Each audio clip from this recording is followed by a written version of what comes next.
I mean, an interview is, in a lot of ways, like a conversation, but it's heightened. It's heightened because you're coming together and it's kind of this tacit agreement that it's a performance in a way. You both are sort of, trying to raise your game to make something significant in a way that people would want to listen to. Hi, and welcome to Voices of Esalen. I'm Sam Stern. My guest today is Steve Paulson, executive producer and one of the founders of the beloved NPR radio show To the Best of Our Knowledge.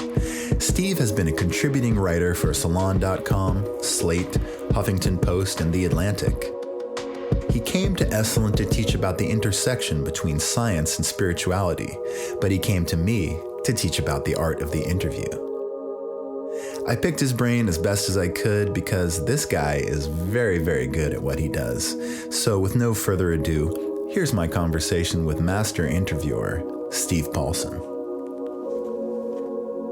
I think you're just a wonderful, brilliant interviewer, and thank you. I wanted to ask you, how many interviews do you think that have you done? Well, for the radio show that I do, To the Best of Our Knowledge, that has been going for 27 years, and I was one of the people who started it. And I do at least one a week for that. I probably do several a week, and I did interviews before that. So that I don't know. I can't do the math in my head, but I've done thousands of interviews.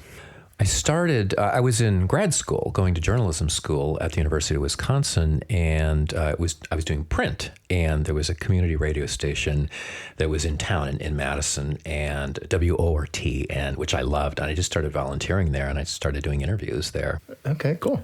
Well, can you tell me some of the rookie mistakes that you used to make as a young interviewer that you don't make now? Sure. Oh, there are a whole bunch. There are all kinds of, some are not really knowing what I wanted to ask, sort of, or trying to kind of figure out what the question was while I was asking the question. And so that would be kind of incoherent by the time it came out. One would be, sometimes I would just ask too broad a question and get just sort of abstractions for answers. And over the years, I've kind of learned to press for the concrete, to press for the personal. I'd say the biggest thing that I've really learned over the years, probably it took years, is to really feel like I own the space, so that I am the one who is I'm in control of the interview, which is not an egotistic kind of thing. It's not that I want to talk a lot more, but it's more that I'm setting the terms for what we talk about. And I think that, a lot of the interviews I do are with people, with very distinguished philosophers and scientists and intellectuals who know a lot more than I do about the thing that we're talking about. But I have to understand it, and it has to make sense to me, and it has to be working in the conversation, and just having that kind of, I guess you might say, confidence, or just that. And I think actually the guest appreciates that, likes that, and I'd say that's sort of the big thing. And then there's sort of more kind of technical things about knowing when to jump in, to interrupt, you could say, so if the person is going on for a long time, so it's more interactive. And so they're kind of, they're sort of littler things, and then there are big things, I think, in terms of what makes an interview come alive. Yeah, tell me about that, because I noticed during your interviews that you seem to have some sort of gift for interjecting. And it's sort of like right when there's the time when I wanted some elaboration from the speaker, you come in with a question and not before that. Mm-hmm. So how do you know how much of it is deliberate and how much of it is sort of like instinctual? I think a lot of it is instinctual. I wait for a pause. I wait for like a breath maybe and part of it is, just a sense of, okay, this person's been talking for a long time. And even if it's really interesting, you just, in terms of just sort of sonic diversity in a way, you want interaction in an interview, and you want, and my particular style of doing interviews is I like it to be more conversational. So I don't want to just hear a lecture, even if the person is really good. Right. But I just, I want some back and forth. And of course it depends on the guest. So, that works better with other people. I actually think it works better face to face, because probably most of the interviews that I do are not face to face. Most of them, the people go into a studio somewhere else, whether it's New York or San Francisco or London or wherever. Which is fine. You can do a perfectly good interview, but I think just having that kind of eye contact, it adds a bit of intimacy. Yes, I think there's something about the physical space of audio where the physical space is very much felt, almost felt in its absence. And I wanted to ask you about the interaction between you and the guest when you are face to face. Like, how far away are you typically from your guest? Well, we're probably sitting, about 4 feet apart from each other. Usually we're a little further away. It's just a table in a studio. It's 6 feet, 7 feet, something like that. But 5 feet, I don't think it matters very much. Sometimes when I do interviews, if I'm kind of out in the field, so not in a radio studio, I will be, holding a microphone and we'll just kind of go back and forth. So we're sitting knee to knee. Are you conscious of the way that you appear, the way that you look during an interview? Are you giving the person who you're talking to signals with your eyes, or is this sort of an unconscious thing that you do? It's probably more unconscious. I think I nod. I know you can tell me. We are face to face right now, so you can tell me. Most of it is unconscious, I would say, because most of it is I'm more following the conversation, what's being said, rather than looking. So I have a couple more interview questions for you, but I want to make sure we get a chance to talk about the focus of your course here at Esalen this weekend. I wonder if you could speak about what you're presenting. Mm-hmm. I'm leading a workshop called "Can Science Be Sacred?" And this is it's kind of the culmination of my particular area of interest, I would say, that I've been focused on a lot for about the last 10 to 12 years or so. And it came out of, I did a journalism fellowship that really dived pretty deeply into science and religion and the science and religion debate. And that spun off into all kinds of different areas for me. And I've just been obsessed about that in all kinds of different ways. And so I'm very interested in debates over the nature of consciousness. Where does consciousness come from? Because I actually think that is the key question in the science and religion debate. It's not about evolution. It's like, how do you read the Bible? That's not the thing that's interesting intellectually. What's interesting is, can science tell us anything about near-death experiences or psychedelic experiences or the paranormal or the stuff that would challenge the conventional neuroscience model of the brain-mind problem? So that's one of the things that we'll be talking about. I'm interested in how far science can take us in telling us what's real. What is the nature of reality? And will you be presenting from interviews that you have done along these topics? Yeah, so I have been picking up, it's kind of Steve's greatest hits in a way, boiled down into anywhere from 1 to 3 or 4 minute segments, excerpts. And so I've pulled probably maybe 60 different interviews. Very short bits of everyone from biologist E.O. Wilson to Rupert Sheldrake, sort of this maverick biologist, to Oliver Sacks, the neurologist who died recently, talking about his psychedelic experiences, Jane Goodall, who's one of my heroes, to some people talking about seminal figures and kind of the history of what I would call sort of the intersection between science and spiritual experience, like William James or Carl Jung, and kind of covering the waterfront in a lot of ways. I'm also very interested in the experience of awe and wonder, and particularly how that plays out in nature. And there's some sort of fascinating stories in that area. To the point of going back to Jane Goodall, there's a question of whether chimpanzees have spiritual experiences. There's actually kind of a debate about that among animal scientists, which is quite fascinating. Where does Goodall come out on that one? Oh, she says yes. And she says, Jane Goodall is just fascinating in so many ways. So years ago, she observed what's been called the waterfall dance, where chimpanzees were, they're sort of traveling along and they come by a waterfall, and some of them will start acting out and will do one of two things. Either become very sort of aroused with their hair bristling on their neck, or will just sit very silently and just stare at the water. And her theory is that this is an experience of awe. And then she takes this one step further and she says, that is probably where the origin of animistic religion came from for humans or for human ancestors.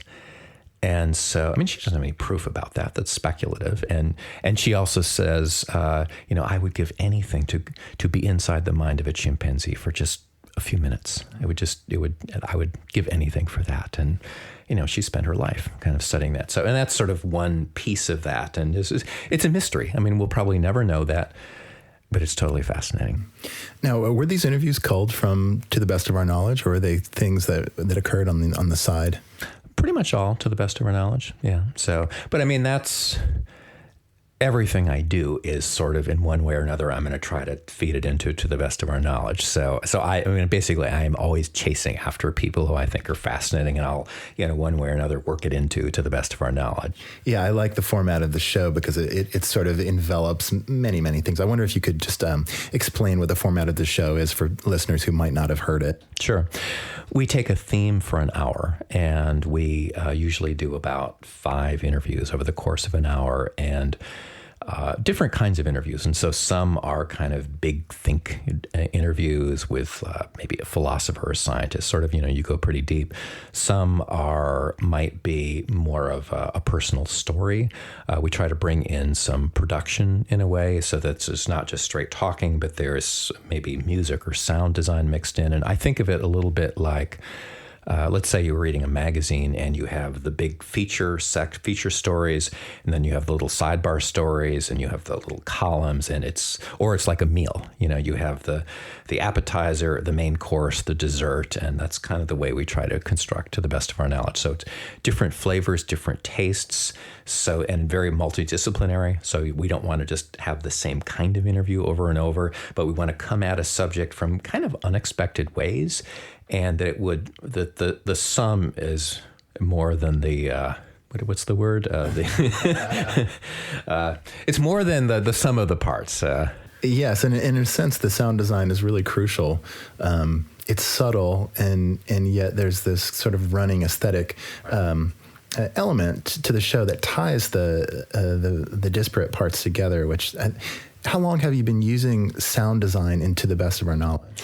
We've been using it for years, and that's really the credit goes to our technical director, our sound designer, a guy named Joe Hartke. And then before that, the person was Kirill Owen, and they were the ones who really have created the sound. So the thing about To the Best of Our Knowledge is it's a team of about 6 people or so, and it's like, people bringing together their particular skills and sensibilities. And so the sound design is really from these people who are just total wizards. Yes. So you spoke earlier about this. Something you've been able to do across the years is know what you're going to say rather than try to develop what you're saying while you're speaking it. Right.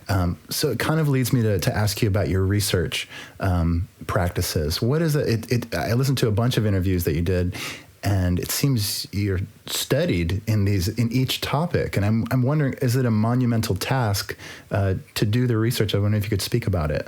I think it depends on who I'm talking to. So there's some who I don't do a ton of research. I might read up on the person for a half an hour or an hour, and other people, it sort of depends on sort of how big the stakes are for that particular person. So some I would consider big interviews, and so I will spend days, even weeks, preparing for the interview. I might be reading a book. It might be, I often, for the interviews that I sort of put a lot of time into, I'll do fairly extensive research, do searches of other interviews, profiles that have been written about the person. I'll try to figure out, I'm looking for my way in to that conversation. And especially if the person's been interviewed a lot, I don't want to just repeat what's been done before. So is there some particular, can I do anything new?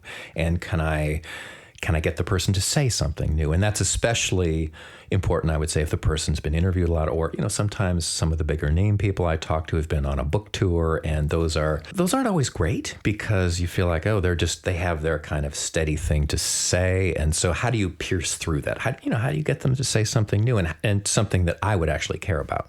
Do you work on a set of questions beforehand? And is it the kind of thing where you have it written out in front of you, or do you memorize it? I have it written out in front of me, and I may or may not refer to it. So I'll refer to some of it. I probably, if it's face-to-face, I'll refer to it less because it's, I don't know, it seems kind of rude to look down and look at your questions when the person's right in front of you. You're both having a conversation. You're sort of in the moment with a person, but there's another part of your mind just thinking about, okay, where do I want to go next? And also there are times when I'm editing the interview in my head because I know, okay, I know this is sort of, it's not really going anywhere. We'll play that out, and then we'll get to the next thing that I really want to talk about. How do you redirect an interview that you feel like the connection is lacking between you and your subject, or it may be off the point? You may feel that you're just simply not getting what you need. Is there a way? How do you recalibrate? Sometimes I just stop and say, can we do that again? Or, which I think is totally legitimate. And I will say that there's a huge difference between doing an interview that you know is on tape and one that's live. And the rules are really quite different. And so, because I used to do a lot of live interviews, like I would host call-in talk shows. So in that case, really every minute counts, and you can't waste time. You have to sort of, be very direct. Whereas if you're doing a taped interview, you're not under that kind of time pressure, and so you can go off on tangents in a way. And also there are times when you're not really getting what you want. And sometimes I will actually sometimes just stop the interview and say, I really need us to talk about this, or I read, or maybe I've asked someone to tell a story and the person didn't really tell it very well, and I'll stop and say, I really, you talked about this in your book, and I really want you to go in more detail about it. So I can be very directive at times. Yes, and do you find that people want to perform? Yes, they do. Yeah. I mean, to me, what's happening in an interview, especially for if you're both into it, is it's a performance in a way, and you're both trying to bring your A game, and you're trying to bring it out of each other. And so you're trying to, I think when the interview is really going well, the best interviews are when something surprising happens. So you didn't know that you were going to go there necessarily, or I'm asking a question, I don't really know what the person's going to say. I might have a guess about it. And then the other person is sort of, if they see that you are engaged, and coming back to the research question, I think that, people like to know that, you've done your research, and they will put more into it. They'll put more effort into it, and they want to sound good. And so the whole, my point in doing interviews is I want to bring out the best of that person, or the most interesting of that person. And I'm typically not interviewing politicians, so it's not a gotcha kind of thing. I'm not trying to get them to say something stupid. I want to bring out the best of them. It seems like you're characterized by some curiosity. In fact, in one of the To the Best of Our Knowledge episodes that I listened to, your wife, Anne, said, Steve Paulson is always curious. Yeah, that's kind of my MO, yeah. Do you find that sense of curiosity kind of engages the person who you're speaking with? They find it refreshing?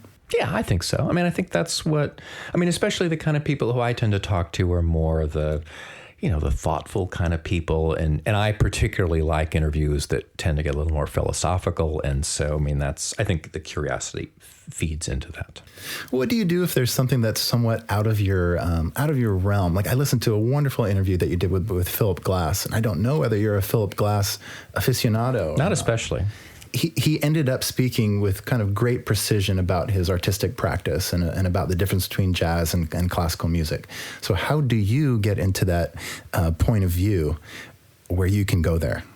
That's a really interesting question because I'm a jazz fan. I wouldn't say I'm not an expert in jazz to any extent at all, but I listen to jazz is mostly what I listen to. I'm not especially knowledgeable of classical music. And so if the interview starts to get very musical in a technical sense, I'm going to get lost really fast. But that's not really where I want to go. And I don't think where the listener would want to go. And so, but there's always a human element to that. And if I'm remembering the Philip Glass interview, there was just a really interesting backstory that he had about sort of the role that music played in his life, and then he has his whole spiritual journey that he's gone himself, and there are a few similarities between. He was a huge Hermann Hesse fan at one point, as I was, and then this whole business. A lot of what interested me the most about that was how he created a creative space for himself. I mean, as I recall, he had sort of a very set period where he would work on his music. Yeah, he'd work from 10 to 1 every day. Right. And then, most of his career, I mean, up until age, 40 or whatever, he was a plumber or he was a taxi driver and, Philip Glass, doing this other stuff. And I thought that was wild. I mean, that's what I'm saying. It seems like somehow, and maybe this is through the repetition, maybe this is through 27 years of interviewing people, but you seem to be gifted in pulling out anecdotes and pulling out wisdom from people. Like, for instance, I listened to the interview you did with John Carlos. Is that the right name? He's the activist who gave the Black Power salute during the on the 68 Olympics. Yeah. And he had a lot to say. Yeah, he was a force of nature, and that was one of the interviews that was in studio. He came through Madison, and you could feel his energy. Yeah, there's something to the art of speaking with people that either they're going to come through with their very special wisdom, or it's going to be somewhat wooden. And that's what I'm trying to get to in this interview in a very inarticulate kind of way by peppering you with all these. Not inarticulate at all, I might add. So I think a lot of it is just trying to figure out where their passion comes from, and to find a little way into that. And I think a lot of people, and it's not even just about an interview. I mean, an interview is in a lot of ways like a conversation, but it's heightened. It's heightened because you're coming together and it's kind of this tacit agreement that it's a performance in a way. You both are sort of, trying to raise your game to make something significant in a way that people would want to listen to. And so I think the thing that I can bring in is, good questions, framing the conversation well, and somehow triggering that passion that, in this case, John Carlos. Oh, he had plenty of it. I recommend everybody to listen to that John Carlos interview. Let's talk about self-editing, because I find for these podcasts, I'm often editing out my voice when I find that it didn't sound like I wanted to sound like. What's your process with editing? Are you editing your own pieces? I usually do. Not always, but usually, yeah. Well, part of it is a time question. And so for our radio show, typically our interviews will go after editing maybe anywhere from 8 to 12 minutes or so. And sometimes they go longer, sometimes even shorter. So a lot of it is just boiling it down and sort of, trying to distill the essence of it. So there's sort of that side of it is, trying to bring out what's the best. And there's the old saying that good tape ends up on the cutting room floor, which happens all the time. You lose good stuff. And just given the time constraints of what I'm dealing with.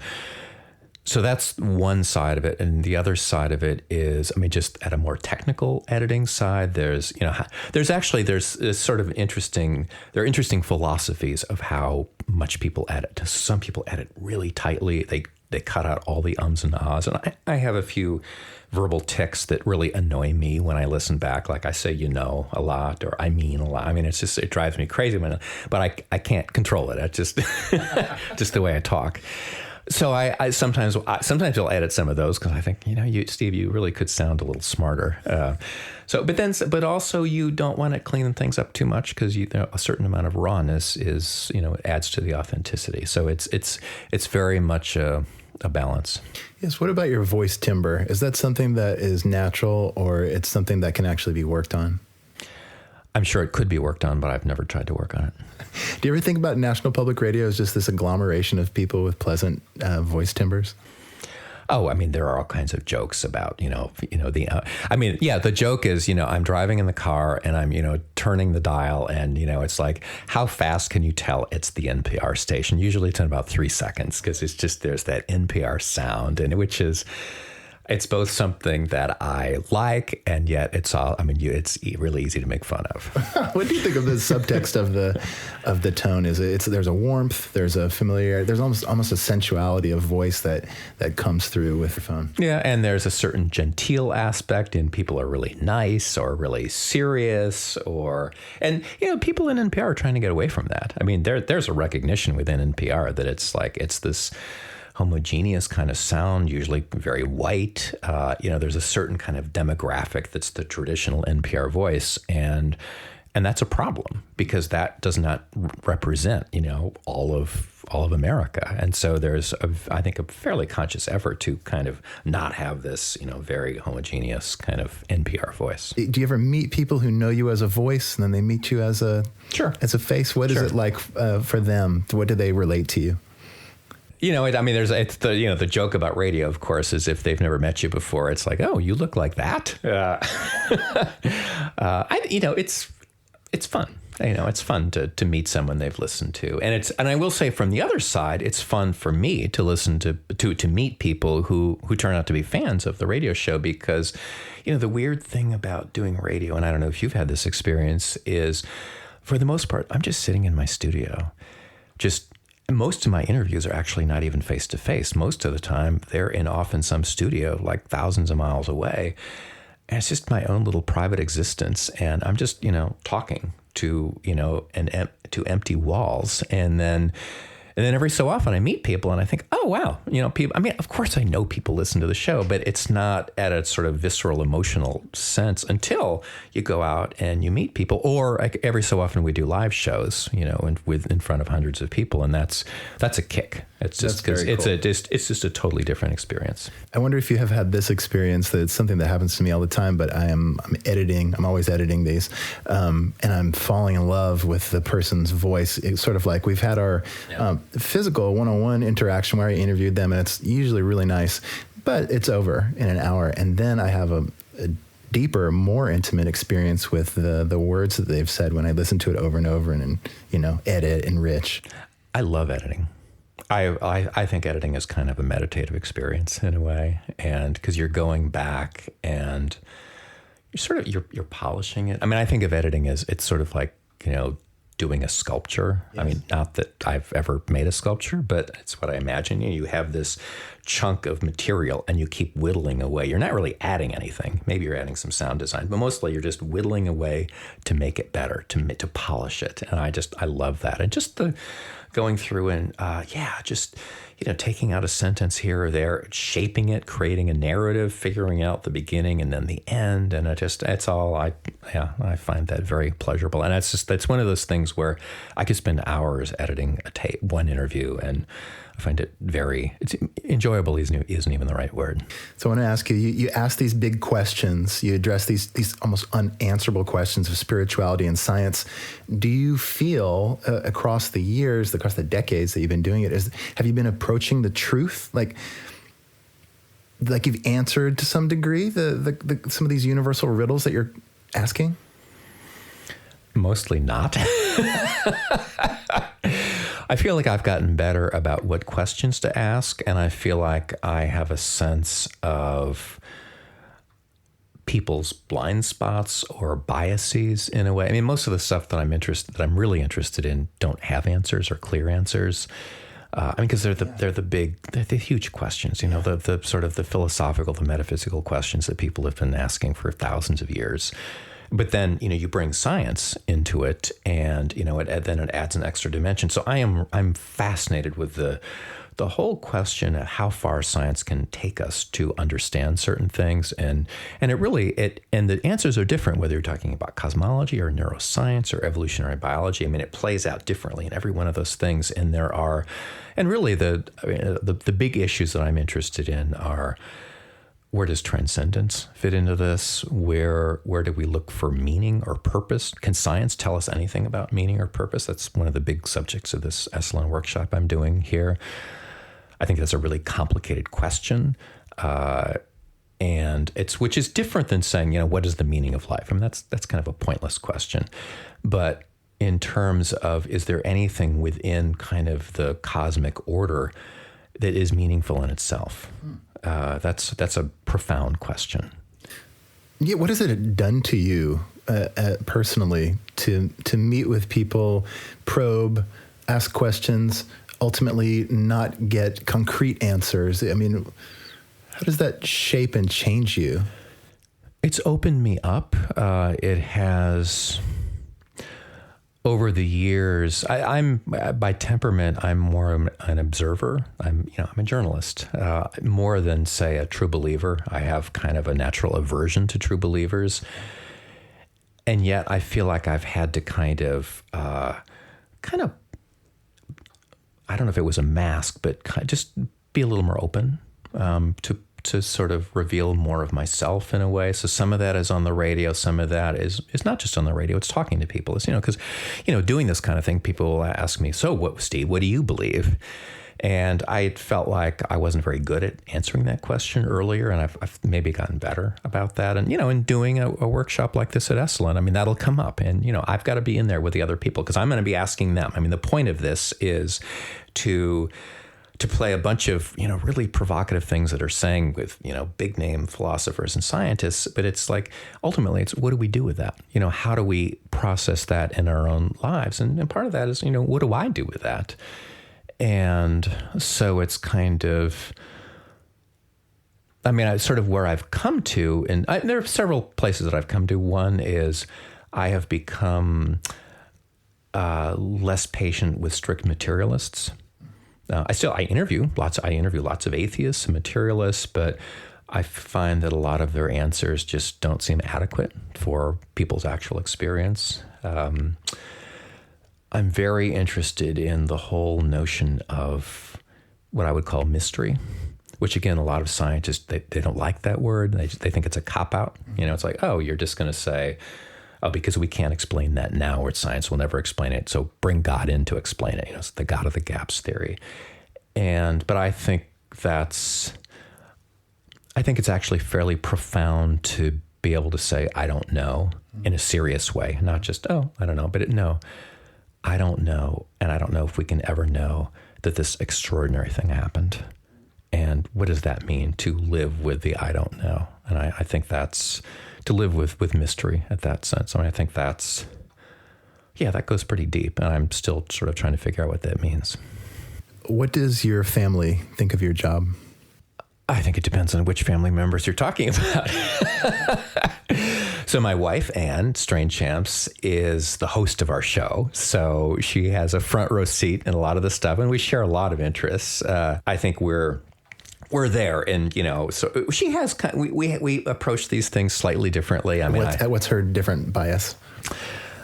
She thinks, she would say my sort of fascination with consciousness is, it's probably like the gerbil getting on the wheel and maybe spinning around a lot. And was it really going anywhere? And I think she would go for more of the experiential side of things, where I tend to kind of be more the head person, sort of trying to explain things at an intellectual level. We have two kids who are 20 and 22 now. One just graduated from college. And I think earlier on, when they were teenagers in high school, they kind of rolled their eyes. And it's kind of cool having parents who are in public radio. And then our daughter is actually thinking about going into journalism now. So the apple doesn't always fall very far. Oh, that's pretty cool.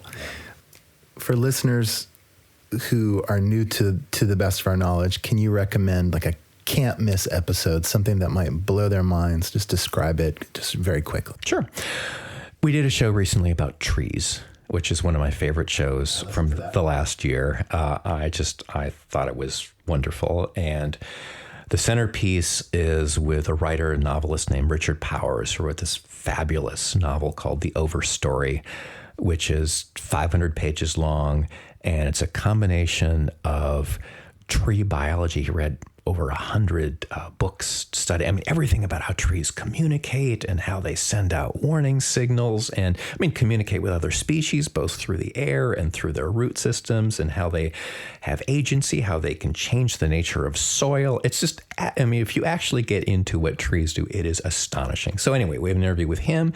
We have an interview with Suzanne Simard, who is one of the biologists whose research he used to write the book, and another piece about sort of the history of the sequoias, and it was very troubled history because the Native Americans basically got pushed off their land so that we could have this national park. And General Sherman, who's the name of the largest tree by volume in the world, was actually an Indian hater, and it's just like everything you wanted to know about trees and stuff that you never would have imagined, and it's kind of mind-blowing. It's awesome. And General Sherman was renamed Karl Marx for a short period of time, a very short period. And then went back to General Sherman, yes. What, Steve, is your secret superpower? What's something that you're really good at that not many people know about? I think it's sort of I don't have any superpowers, but I have certain things that I can bring to the table, I think, which is it's kind of this combination of curiosity and wanting to go really deep on some issues and yet make it accessible so that you're not just talking to academics. And that's really what I see myself doing, is kind of being this bridge between sort of the more general public and intellectuals. I feel like you have what a lot of very good film documentarians have. They're not afraid to probe, to go incisively, to explore deeply, because there's something they believe deeply that exploration can lead to a benefit for many. That's everything to me, is probing. And I mean, I will say, the great thing about doing interviews is I get to ask people the most personal questions that sometimes I don't even ask my closest friends. It's like, so are you religious? I used to ask, do you believe in God? And people I don't ask my friends that over a dinner table, or, how much do you think about death, or, those big things. But it's sort of like, I ask those. I figure, you come and sit in front of a microphone, I get to talk about that stuff. Yeah. And to me, that is this huge privilege that I just am immensely grateful for. Steve Paulson, thank you so much for joining us today on Voices of Esalen. It's been a real pleasure. No, thanks, Sam. It's been a pleasure.